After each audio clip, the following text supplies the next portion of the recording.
I'm Gina Mizell here with Oregon State beat partner Connor Letourneau. We are still in Hawaii, where Oregon State beat the Rainbow Warriors 38-30 on Saturday night. But let's look ahead really quick. Obviously, Oregon State's getting an early bye week. That tends to be the norm after this Hawaii trip, just because it's so long and such a weird week overall. After this game, after the Portland State game, just kind of what are your general thoughts about the state of this team going into this first bye week?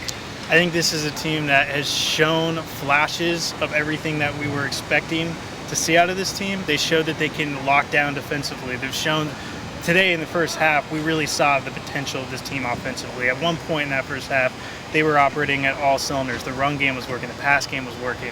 So we see that all the parts are there and the potential is there. Now it's just a matter of putting it all together for one cohesive game. And that might be a season-long process. I think that a bye week should help with that. I think that San Diego State's going to be a tougher opponent than people might think. And then I think we'll really learn a lot in that USC game. Yeah, absolutely. Well, if you take the second half of the Portland State game and the first half of the Hawaii game, maybe that's sort of a full game, but obviously not in the same evening. You mentioned a lot of things about the offense and the defense and everything. What are maybe some things on the to-do list as far as Oregon State? What are a couple things that they specifically need to work on during this week off when they don't actually have to prepare for a game? Well, one thing is the penalties.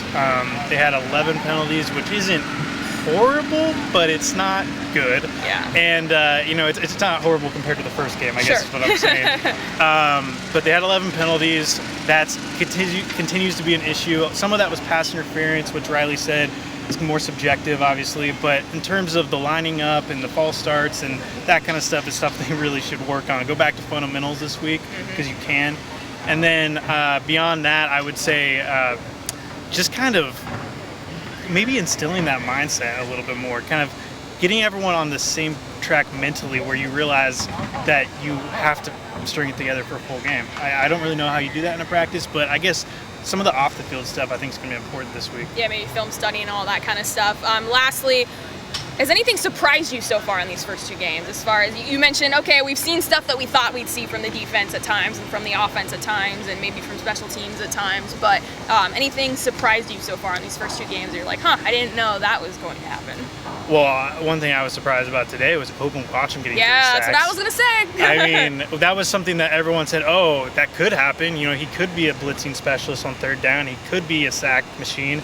But today he was that, and to see that in the second game of the season, when he only switched to the position in the spring, was extremely impressive. I talked to him after the game, and he said that he still has a lot to work on. He made a lot of mistakes, but he's a guy who can make a difference as that rushing third down specialist. That's what he started out as today.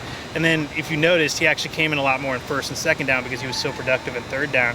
So I wouldn't be surprised if we see his role steadily expand as he gets to know this defense better. Yeah, absolutely. Again, Oregon State is off this coming week, but still practicing Tuesday, Wednesday, Thursday. We will be there almost every day, or every day. One of us will be there every day. So keep it locked on OregonLive.com and in the Oregonian. For Connor Letourneau, I'm Gina Mizell. We'll see you next time.